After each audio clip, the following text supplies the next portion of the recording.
Vamos lá. Título da lição e verso. Título: Atos Simbólicos. E o verso, que está em Romanos 9:21, não tem o oleiro direito sobre a massa, para que do mesmo barro fazer um vaso para honra e outro para desonra? Bom, antes da gente discutir o verso, por default, vamos aos objetivos da lição. O que a gente tinha que ter aprendido, sentido e praticado a partir da lição que vamos estudar, ou seja, ao fim dessa semana, como é que a gente vai estar com o conhecimento, com a questão do sentimento e da prática cristã. Objetivo primeiro, o que a gente tem para conhecer essa semana com esses símbolos todos que vamos percorrer ao longo da lição. O uso de símbolos e atos simbólicos no livro de Jeremias, especialmente o símbolo da botija quebrada. Portanto, o que a gente vai olhar para essa lição é diversos símbolos bíblicos, inclusive os usados por Jeremias, para a partir deles entender por que Deus usou símbolos, o que Deus pretendia com esses símbolos e de que maneira eles ilustravam a história do povo, aquilo que aconteceria com o povo e as práticas do povo de Israel. Particularmente um símbolo é para a gente olhar, que é o símbolo da botija quebrada, que em tese a gente já olhou na lição da semana passada, em Jeremias 18 e 19, mas ele retorna aqui como algo específico para ser observado à luz dos outros símbolos, ou seja, ampliar um pouco a compreensão do que é essa noção do oleiro e do vaso quebrado. Qual é o sentimento que deveria resultar de entender, compreender, observar essa simbologia usada pelos profetas bíblicos? A extensão do pecado de Judá, que fez com que Deus finalmente executasse juízo sobre a nação na forma do exílio babilônico. Portanto, ao entender os símbolos, a gente deveria compreender a situação do povo, compreendida a situação do povo, correlacionar isso conosco. Portanto, o sentimento que deveria vir ao nosso coração é um sentimento de empatia com o que ocorreu com o povo, ou de proximidade com o que ocorreu com o povo de Judá, entendendo que o pecado deles se replica hoje, que a forma equivocada de comportamento deles aparece hoje entre nós. E, portanto, as advertências que serviram para eles continuam servindo para nós. Esse é o sentimento que deveria ser provocado a partir do olhar para a história de Judá e os símbolos que Deus usou para adverti-los. Por quê? Uma vez que a gente entenda esses símbolos e sinta o impacto da vida daquele povo na nossa vida hoje, isso nos leva a uma prática, que é o último objetivo da semana. Decidir prestar atenção aos sinais e mensagens que Deus coloca em seu caminho para evitar que ele chegue a um ponto sem volta. Ou seja, em resumo, olhar para o erro deles e não cometer o mesmo. Olhar para as advertências que Deus fez para eles e antes que se esgote o tempo, aceitar, anuir, respeitar essas advertências e mudar de direção. Portanto, o olhar para os símbolos deveria provocar essas reações na gente. Logo, a lição dessa semana é uma lição um pouco mais de efeito didático, de interpretação e de leitura textual, para a gente olhar para essa simbologia toda e abstrair delas significado. A lição abriu o leque, ela não olha só para os símbolos em Jeremias, ela olha para a simbologia bíblica por inteiro, para ver que por todo o tempo e em toda a história bíblica, Deus usou referências de metáfora da realidade, de simbologia da realidade, para de alguma forma marcar suas verdades na mente do cristão. E aí vem a primeira coisa legal dos símbolos. Por que usar símbolos? É muito fácil a gente esquecer de referências doutrinais da Bíblia, mas é quase impossível a gente esquecer de uma historinha, de uma metáfora, ou de uma fantasia, ou de uma simbologia que ilustre algo. A gente escutou a historinha de Branca de Neve uma vez e ela nunca sai da cabeça. A gente escuta a história de Chapeuzinho Vermelho uma vez e nunca mais esquece do Lobo Mau. O desenho da simbologia, ou seja, essa perspectiva da simbologia, gera na gente, gera no formato humano, algo que fica gravado, que fica marcado na mente humana. E essa marcação persiste a mensagem. Então, a simbologia tem esse aspecto didático, esse aspecto de ilustração que ajuda a relembrar a mensagem, que ajuda a relembrar das coisas. Então, a primeira questão da simbologia tem a ver com isso. E é curioso porque essa simbologia, ela se faz muito útil e necessária no mundo de pecado. Ela não se faria tão necessária, embora ela existia também, num mundo sem pecado. Porque, afinal de contas, num mundo sem pecado, a capacidade racional humana ela era ampla o suficiente para compreender verdades mais profundas. Mas mesmo lá, Deus usa de simbologia. A árvore da ciência do bem e do mal. Modelos de comparação. Vocês são feitos a nossa imagem, conforme a nossa semelhança. Essa representação simbólica de semelhança faria com que o ser humano compreendesse um pouco quem é o Deus que ele serve. Afinal de contas, eu posso comparar as estruturas de relações humanas com a estrutura de relação da divindade, da Trindade. Eu posso comparar essa conexão homem, mulher e filiação com a conexão Pai, Filho e Espírito. Não que eles sejam assim, mas por simbologia eu posso compreender a missão de cada um deles. O papel do Espírito Santo, o papel do Pai, o papel do Filho. Então, essa compreensão simbólica ela é interessante na forma como Deus estabelece a apreensão e a compreensão das verdades, mesmo no mundo perfeito, mas muito mais necessárias no mundo imperfeito, onde a gente esquece, onde degenera, onde a gente perde perspectivas, onde a gente perde capacidade, vitalidade, raciocínio, etc.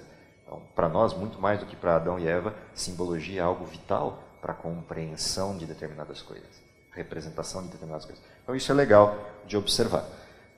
Eu vi o Joshua aqui, eu ficava me lembrando, a simbologia como representação da realidade, tanto o Joshua quanto o Fernando, é a representação daquilo que a gente chama de software. Software não é a realidade, é a representação dela, numa codificação simbólica que representa metaforicamente a realidade. Para eu conseguir desenhar algo em software, eu tenho que ter compreendido muito bem a realidade, do contrário, há uma incongruência entre os dois, que é o pior tipo de falha num software. Tudo na natureza é representação da realidade. Regras de Fibonacci representando todos os modelos matemáticos, regra áurea do universo matemático.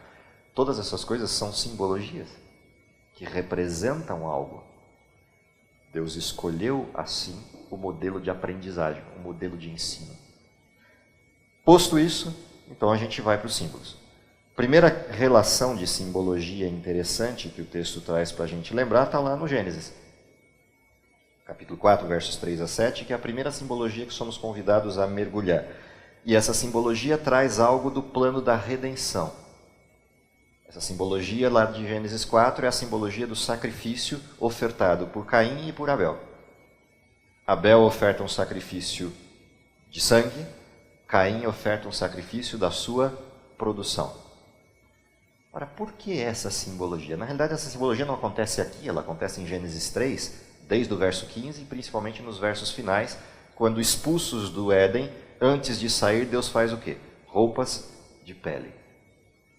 Sem sangue não há remissão dos pecados, e a pele que lhes cobre é a pele da justiça do Cristo, que não se desfaz, que não se decompõe como a folha de figueira.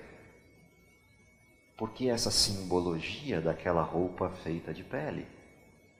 E por que essa coisa do matar o cordeiro representando o Cristo que vem?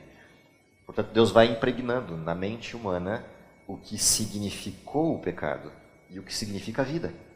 Só existe vida porque alguém pagou o preço. Só existe vida possível porque houve derramamento de sangue de um justo inocente. Portanto, por trás da oferta de Caim e Abel guardava-se um símbolo que a não demonstração consistente do símbolo implicava que eu não aceitava o sacrifício de Cristo. O problema ali não era o fato de Caim ter ofertado frutos, era a não aceitação de que Deus impusesse o preço. Ou seja, eu não quero o preço que ele deu. Eu não quero o presente que ele deu. Eu quero eu apresentar a minha justificativa para o pecado. É isso que está por trás da fala de Caim. Tanto é que descaiu-lhe o semblante, que é assim que o texto descreve Caim. Imediatamente após perceber que Deus rejeita o orgulho dele como forma de remissão dos pecados, ele mostra quem de fato ele é. Acende a ira e lhe descai o semblante e ele mata o irmão. Que não tinha nada a ver com a história. Que matasse Deus, então, não o irmão. Mas o desenho deixa claro o que está por trás. Agora, essa simbologia se repete no tempo até a morte de Jesus. E é uma lição contínua de que Cristo virá. A próxima referência que a gente tem dentro dessa estrutura de simbologia aparece lá na questão das serpentes que invadem Israel.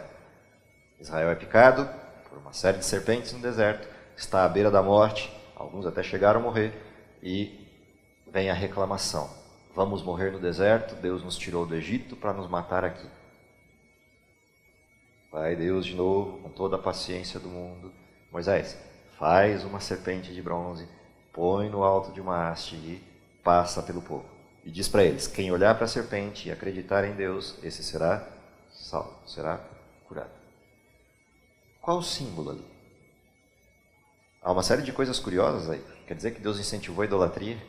E pior, com o pior dos modelos, uma serpente, símbolo de Satanás. Às vezes a gente olha para algumas coisas e é interessante como Deus ironiza o pecado.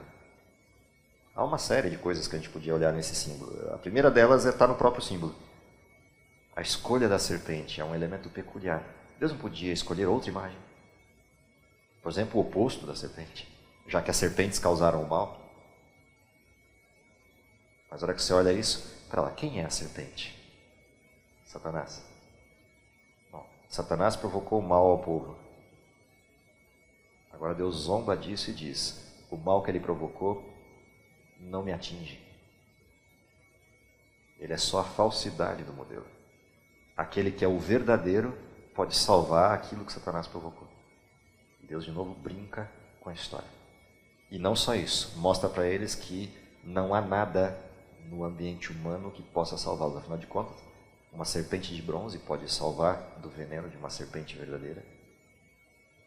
Mas o Deus que mandou construir a serpente, esse pode. Ou seja, o que Deus ensina para o povo. Não adianta vocês buscarem salvação nos deuses de vocês, nas estruturas de metal que vocês constroem. Só eu tenho salvação.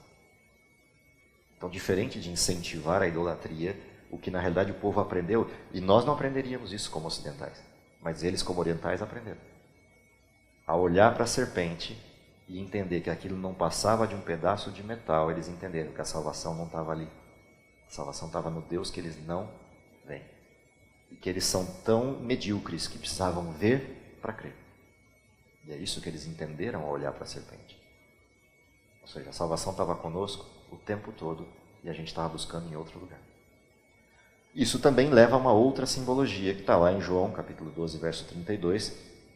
E eu, quando for levantado da terra, todos atrairei a mim. Então, de uma certa forma mais distante na simbologia, aquele símbolo da serpente levantada no meio do deserto atrela a uma referência lá na frente, que é o Cristo hasteado na cruz. Esse Cristo hasteado na cruz atrairia todos para Ele em salvação. E essa mensagem persiste, ela fica evidente e persistente na história do Israel. Até quando? Até cair de novo. A ponto de que quando Cristo vem à terra, Israel simplesmente o ignora e o crucifica. E o curioso é que quem põe Cristo no madeiro é o próprio povo que deveria ser redimido por ele. A história se inverte pela distância que o povo tem desse mesmo Cristo. Na sequência, a lição traz à baila de novo a questão do barro de oleiro, só que dessa vez buscando resgatar vários outros textos que falam a respeito do mesmo símbolo. Então, a primeira simbologia está em Jeremias 18, eu não vou lê-la de novo, nós já estudamos isso na semana passada, mas há uma coisa importante a ser lembrada na simbologia do capítulo 18. O vaso que se partiu durante a sua moldagem pode ser refeito, porque o barro não se perdeu. Portanto, nas mãos do oleiro, ele pode ser refeito, vaso novo, tantas quantas vezes for necessário. Visão da redenção, visão do perdão de Deus. Mas há outros textos sobre o vaso que aparecem como referência para a gente. O primeiro desses textos, que é Isaías 29, é um texto interessante para olhar. Diz assim, que perversidade a vossa, como se o oleiro fosse igual ao barro. Qual é o problema com o barro? É quando o barro esquece que é barro. Quando o barro acha que é o oleiro, e não o barro. E isso aconteceu com Israel. Quando Israel se coloca como sendo oleiro, quando Israel se coloca como sendo aquele que pode definir o que fazer com o barro, assume o lugar de Deus, e assumindo o lugar de Deus perde a referência. Então, a primeira coisa interessante do texto de Isaías é o orgulho do barro. O orgulho do barro a ponto de achar que não é mais barro.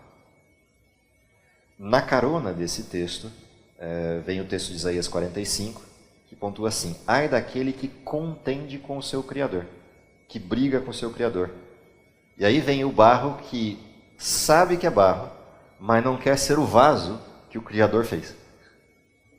Então eu tenho o primeiro sujeito que não acha que é barro, se assume como Deus, Deus de si mesmo. Tem o segundo sujeito que sabe que é barro, mas não quer ser o vaso que o oleiro fez. Ele quer ser outro vaso. O oleiro fez um vaso aqui, ele quer ser aquele, não quer ser esse. Esse é um outro desenho de reação ao barro. E aí vem como sequência desse texto: não passa de um caco de barro entre outros cacos. Acaso dirá o barro ao lhe dar forma: que fazes? A tua obra não tem alça. Ou seja, eu queria ter uma asa do lado de cá e não do lado de cá. Eu queria ter asa e não ser sem asa. Ou eu não queria ter asa, queria ser vaso liso. Esse contender com o Criador faz o Criador desistir do vaso. Ah, já que é assim, você não vai ser nada. Quebra o vaso, vira caco outra vez. E aí, o texto de Isaías 64 traz uma outra abordagem: mas agora, ó Senhor, Tu és nosso Pai, nós somos barro, e Tu o nosso oleiro, e todos nós obras das Tuas mãos. Essa é a resposta que o oleiro espera do barro. Deixa que o oleiro decida o que o barro será, como será e para quem será. Ou seja, se permitir moldar, que é um texto que completa o texto do capítulo 18, que é o texto da percepção de que só Deus sabe qual é o melhor vaso que eu posso ser. E pior, Deus sempre, pior entre aspas, Deus sempre vai escolher o melhor vaso. Sempre. Porque é o melhor vaso que eu posso ser naquele contexto, naquele tempo, para aquelas pessoas.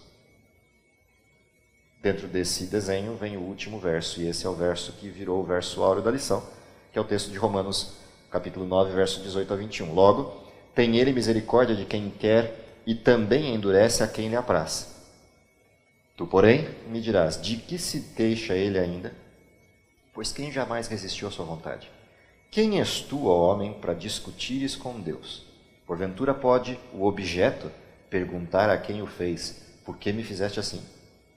Ou não tem o oleiro direito sobre a massa, para do mesmo barro fazer um vaso para a honra e um vaso para a desonra? É uma pena que esse texto está em português assim, porque quando a gente olha o desenho primário desse texto, é mais ou menos assim. Todo mundo conhece vaso? Conhece as duas aplicações para vaso? Quando você adentra o quartinho, vulgarmente conhecido como toilette, WC ou todas as outras coisas, você encontra ali um vaso, que alguns chamam de trono.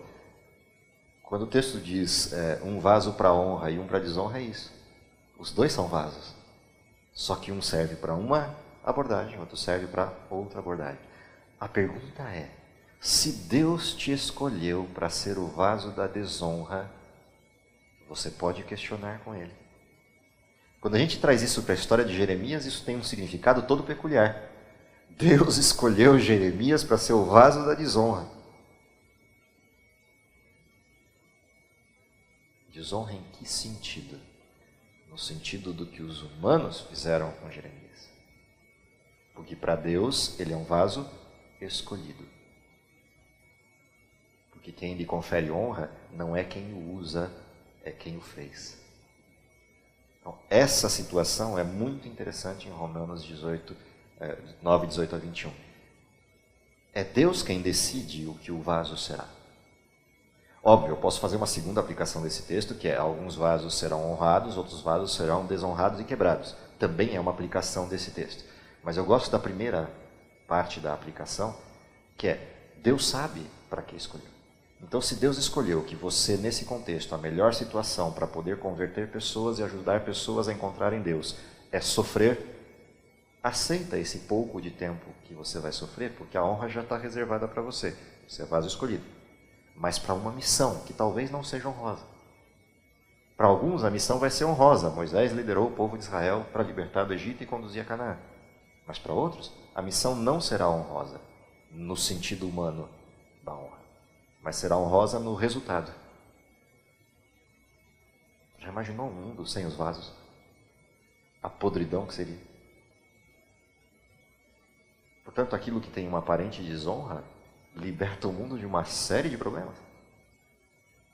E esse é um olhar que às vezes a gente não tem quando vê a estrutura do mal e do sofrimento agindo naqueles que são, entre aspas, aparentemente justos ou bons. Qual é a missão deles? Para que estão lá? Talvez por trás da história não vista haja toda uma outra história de resultado que a gente só vai conhecer no fim da história, quando a honra de fato aparecer. E aí eu me lembro de um texto peculiar nessa questão, exatamente nessa questão da honra e da desonra, que é o texto de Jó, capítulo 19, verso 25. Esse para mim é um texto que relembra bem esse contexto. E eu sei que o meu Redentor vive e por fim se levantará. Essa percepção de que por trás da história não visível há um Deus que possibilita a honra, possibilita a vitória, é a perspectiva correta do cristão. Não que o cristão seja masoquista e gosta de sofrer, não é essa a questão, mas ele tem que entender que ele está dentro de uma batalha, dentro de um conflito, dentro de uma guerra instalada. E essa guerra segue regras que não são necessariamente as regras que Deus quer. São regras impostas pelo próprio pecado. Mas o fim já está dito. O fim é: Deus se levantará em defesa do seu povo. Seja no texto de Daniel 12, Miguel se levantará, seja no texto de Jó, capítulo 19, por fim, ele se levantará. A certeza disso é o que move o coração do cristão. Daí para frente, a descrição que a gente tem na lição mostra a degeneração desse povo. E a degeneração do povo de Israel, deflagrada pelos seus hábitos, é pontuada principalmente em duas questões: a escolha de outros deuses, que não o Deus verdadeiro, e o profanar o lugar santo de Deus. E lembrar que esse profanar guarda atrás dessa situação o culto desses outros deuses, que no auge do seu modelo descreve o quê? Jeremias 19, verso 5, eles edificaram altos a Baal para queimarem os seus filhos no fogo, em holocaustos a Baal. O que nunca lhes ordenei, nem falei, nem me passou pela mente. Portanto, Israel vai ao nível máximo da degeneração. Diante de Deus, ofertar sacrifícios humanos de seus próprios filhos nos braços de um outro Deus. Esse nível de degeneração produziu todo o resto. Eu brincava na lição, olhando para a lição dessa semana, né, como um desenho de comentário da lição dessa semana, eu olhava para isso exatamente pontuando qual foi a derrocada dos pecados de Israel. Eu vou voltar ao comentário da semana passada. Eu fiz uma sequência de elementos. Afinal, o que foi o pecado cometido por aqueles sujeitos, os sacerdotes, os profetas e os reis daquela época? Eu fiz uma listinha. Nada demais. Só corrupção passiva, corrupção ativa, improbidade administrativa, formação de quadrilha, desvio de verba, enriquecimento ilícito, opressão, legislação em causa própria, incitação ao crime, tentativa de homicídio, planejamento e tentativa de sequestro e assassinato, conspiração, assédio moral e, de quebra, ainda constam nos autos indícios de envolvimento com rituais macabros e de magia negra, com relatos inclusive de sacrifícios humanos. E aí eu terminei dizendo assim: é nessa hora que sobem as letrinhas do início do filme dizendo: os personagens dessa história são fictícios, qualquer semelhança com fatos reais é mera coincidência. É curioso porque se você pegar essa mesma lista e trouxer para o século XXI, ela se encaixa perfeitamente. Ou seja, o desenho do mundo é exatamente esse aqui. Naquele contexto, desgraçadamente, aquele era o desenho do povo de Deus. Hoje esse é o desenho do mundo inteiro. Portanto, não tem saída, não tem alternativa. A única alternativa é se permitir moldar nas mãos do oleiro. Aí a lição volta à baila com a questão do quebrando a botija, do vaso queimado, não do vaso moldável.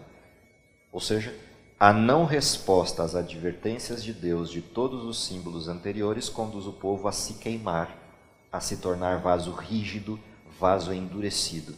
E esse vaso endurecido se quebra em cacos e nunca mais se faz, nunca mais se refaz. Portanto, qual é a grande advertência por trás de tudo isso? Responda à moldagem enquanto você está cru. Enquanto é barro moldável, se permita moldar. E uma vez vaso pleno, aceite o que o Criador te fez e se envolva na missão daquele vaso. Se permitiu queimar, não tem retorno. Se permitiu queimar, segue a missão. Que é o que estava na essência do versório da semana passada. O Senhor me enganou e eu fui enganado. Ou seja, o Senhor me falou e eu me deixei aceitar o que o Senhor falou. Essa é a condição do cristão verdadeiro. Ele entende o que aconteceu, entende para que Deus o fez e segue na missão e não varia, ainda que caia nos céus. Ele sabe o que precisa fazer. Por fim, o último exemplo que a lição traz tem a ver com uma simbologia de um cinto feito de linho puro, e esse cinto de linho puro, cru, ainda não envernizado, ainda não banhado em água. Portanto, um desenho orgânico de uma peça feita que pode degenerar, que não passou pela estrutura do seu moldador, do seu verniz. Qual o resultado disso? Deus pede para ele, pega esse pedaço de linho, eu não vou entrar no filigrana se ele escondeu lá perto do rio Eufrates a 4 meses de distância, ou se ele escondeu perto, para mim isso é balela. Eu, particularmente, prefiro acreditar que ele escondeu longe, né? Até por conta dos tipos de missão que Deus dava, assim, as mais malucas para Jeremias. Então, eu não duvido que Deus possa ter encaminhado, vai lá perto do rio Eufrates mesmo, e esconde lá o pedaço de linho, porque isso demonstraria, inclusive, a distância que o povo teria da sua cidade prometida e todo o caminho de retorno. Mas não vou entrar nesse filigrana, deixa isso para quem quiser debater esse assunto. O que me importa é o que aconteceu com o linho. Ele escondeu o linho, voltou depois para buscar o linho, e o linho estava podre. O que aconteceu com o povo de Israel? Foi feito por Deus, mas não se permitiu invernizar e terminar a obra. Resultado, apodreceu. Deus nos chamou das trevas para a sua luz, mas não chamou prontos. Nos chamou cruz. Cruz como linho, cruz como barro. Para moldar ao longo do processo. Se eu não me permitir moldar ao longo do processo, eu vou secar ou vou apodrecer. A mensagem ao povo é: se permitam banhar-se, se permitam invernizar, se permitam acabar. Para que Deus possa executar em vocês, então, a obra que lhe permite, que é travar o cinto no lombo do sujeito. E aí esse cinto travado no lombo do sujeito, e aí você pode olhar isso por várias perspectivas, a perspectiva de Deus cingindo com seu povo o cinto, ou Deus permitindo que esse cinto cinja outros que não conhecem a verdade. Pode olhar diversas simbologias possíveis depois do verniz. Mas a advertência é: se permitam invernizar, se permitam terminar a obra. Permitam-se acabar o cinto, para que ele não apodreça. Dentro desse contexto, qual é a grande questão que envolve a semana? Como eu disse, é uma lição relativamente simples sob o ponto de vista da aplicação, não tão simples quando a gente vai recortando as camadas da simbologia, que há uma série de camadas bonitas para serem olhadas. Não vamos esgotá-las todas, deixa assunto para a gente poder brincar ao longo da semana e estudar durante a semana. Mas, de qualquer forma, voltando aos objetivos, primeiro, entender por que Deus usou esses símbolos. A gente não esquece mais. Segundo, entender para que servem as simbologias. Advertências e indicativos de caminho, que ficam ali latentes na nossa mente, como placas sinalizadoras piscantes, dizendo: aqui é o caminho, anda nele. Terceiro, entender que eu tenho que prestar atenção nessas placas, do contrário, eu vou me perder ou num precipício, ou num acidente, ou em qualquer coisa que vem pela frente. Ou até me perder no caminho, e não chegar onde precisa chegar. Tudo isso faz parte daquilo que a gente tem para aprender durante essa semana de estudos. Que Deus nos abençoe, para que tudo isso nos sirva de lição e nos sirva de guia para esse momento peculiar que a gente vive no mundo. Vamos orar? Querido Pai que está nos céus, te agradecemos pelo dom da vida, te agradecemos porque tuas mensagens, tuas advertências, tuas lições ainda se fazem úteis e presentes para o nosso tempo. Dá que sejamos atentos a tudo isso e principalmente que aceitemos a nossa condição e a nossa missão para que com isso terminemos a tua obra. Por isso te pedimos e te agradecemos em nome de Jesus.